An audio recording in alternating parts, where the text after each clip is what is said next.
السلام علیکم ورحمۃ اللہ وبرکاتہ۔ الحمدللہ والصلاۃ والسلام علی رسول اللہ، اما بعد۔ قربانی کے دنوں میں عام طور پر ایک سوال پوچھا جاتا ہے کہ کیا قربانی کے جانور میں عقیقے کا حصہ رکھا جا سکتا ہے یا نہیں رکھا جا سکتا؟ تو پہلے تو یہ بات سمجھنے کی ضرورت ہے کہ عقیقہ کیا ہے۔ عقیقہ اصل میں وہ خون بہانا ہے، وہ جانور ذبح کرنا ہے جو بچے یا بچی کی پیدائش کی صورت میں اللہ رب العالمین کا شکر ادا کرتے ہوئے 7ویں دن جانور ذبح کیا جاتا ہے، خون بہایا جاتا ہے، وہ عقیقہ ہے۔ اور اس کی اپنی اہمیت ہے، اپنی فضیلت ہے۔ رسول اللہ صلی اللہ علیہ وسلم نے اس کی بڑی ترغیب دی ہے، تعلیم دی ہے، اور یہ ضروری ہے۔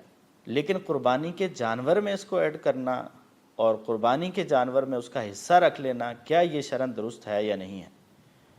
تو یہاں رسول اللہ صلی اللہ علیہ وسلم کی جو تعلیمات ہیں ان سے یہ پتہ چلتا ہے کہ بچے کی جانب سے اگر بچہ اللہ رب العالمین نے دیا ہے، بچہ پیدا ہوا ہے، تو 2 خون بہائے جائیں گے، اور اگر بچی پیدا ہوئی ہے تو 1 خون بہایا جائے گا، یعنی 1 جانور ذبح کیا جائے گا۔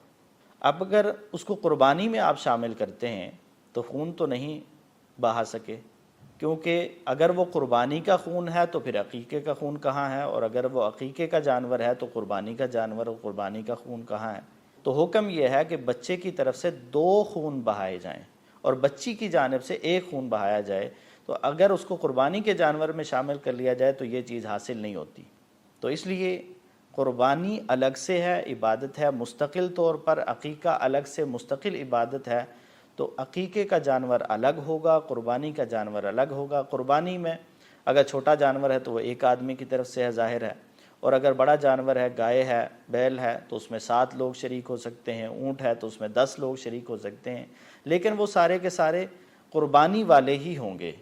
اگر وہ عقیقے والے ہیں تو عقیقے والوں کا قربانی میں شریک ہونا درست نہیں ہے۔ واللہ تعالی عالم بالصواب۔ والسلام علیکم ورحمۃ اللہ وبرکاتہ۔